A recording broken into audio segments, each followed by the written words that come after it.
Ludovine de la Rochère. Écoutez, moi j'ai entendu pour le moment la partie bilan. Alors c'est pas un bilan, c'est une action de communication. En vérité, c'est si facile de faire un compte-rendu dans lequel on ne retient que les quelques chiffres qui sont positifs.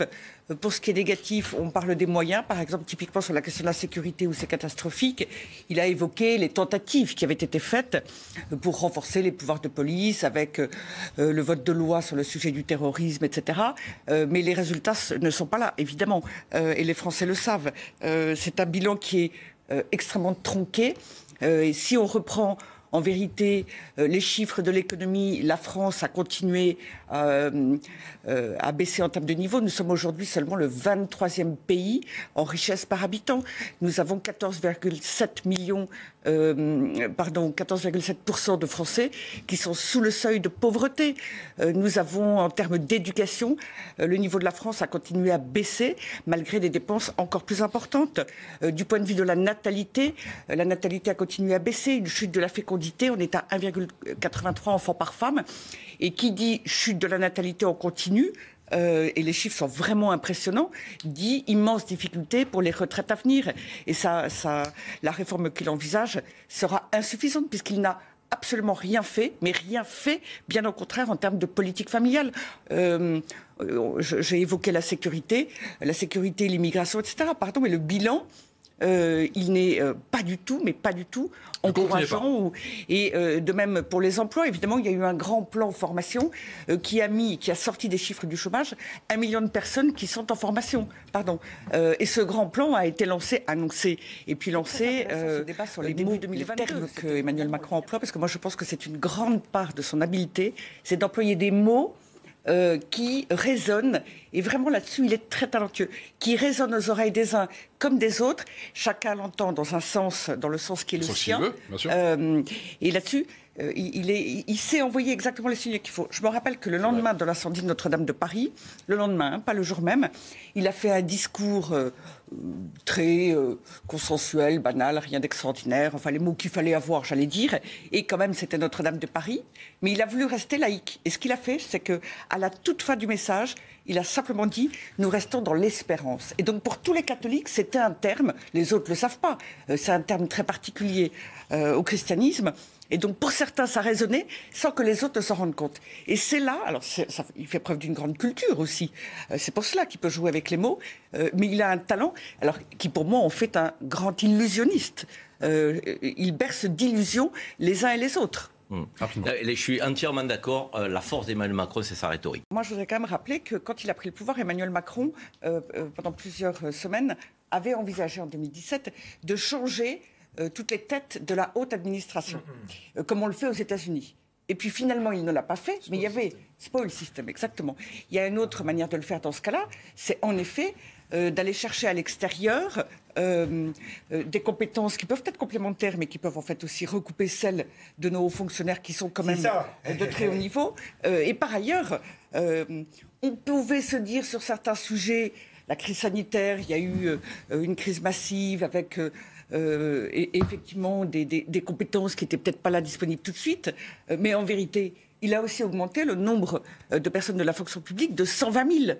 Il devait baisser la fonction publique de 120 000 personnes. C'est le contraire. Il a augmenté la fonction publique tout en faisant exploser le recours au cabinet de conseil qui existait avant, mais qui a quand même très largement augmenté.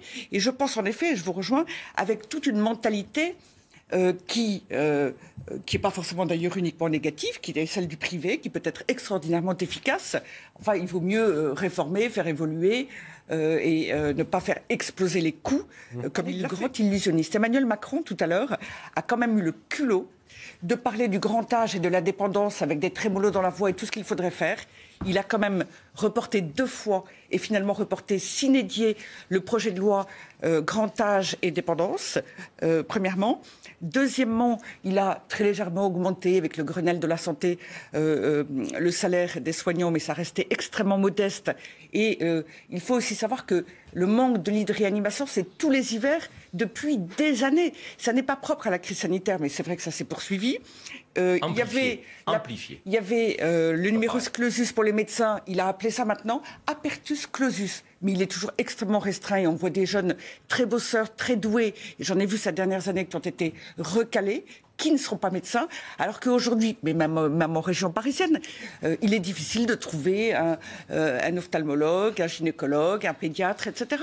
Il faut parfois très longtemps avant d'avoir un rendez-vous de médecin. Et Emmanuel Macron a dit tout à l'heure, on parlait des contradictions et de l'utilisation des mots. Tout à l'heure, il s'est fait applaudir parce qu'il a rallongé le congé de paternité. Grand applaudissement dans la salle. Et moins de 2 minutes après, il s'est fait applaudir en mettant le ton qu'il fallait sur la PMA pour les femmes seules et les couples de femmes. C'est-à-dire la PMA qui prive volontairement des enfants de père et de manière définitive. Et donc, c'était une promesse de campagne. Ces deux contradictions, ça n'était pas dans son programme officiel, mais ces deux contradictions majeures, il les sort comme des arguments qui seraient supposés convaincre à quelques instants de différence. Et j'en parle parce que la PMA, elle a engendré des coûts, l'ouverture de la PMA sans père a engendré des coûts beaucoup plus importants, des retards, etc. Et donc, ils ont mis des dizaines de millions d'euros et de deux, sont victimes de ce qui a été fait, tous les couples infertiles. La santé, là aussi, on a pris Devine de la Rochère, possible d'avoir un débat apaisé sur la chasse ou c'est impossible? En fait, c'est très très difficile d'avoir un débat apaisé sur la chasse, vous avez raison. Il y a aujourd'hui toute une idéologie antispéciste qui met sur un même pied l'homme et l'animal. C'est très lié à l'anthropomorphisme. On se voit littéralement à la place de l'animal. Et dès lors qu'on est rentré, c'est vrai qu'évidemment la cruauté est scandaleuse, mais dès lors qu'on rentre dans cette logique... On a eu les mêmes débats sur la corrida.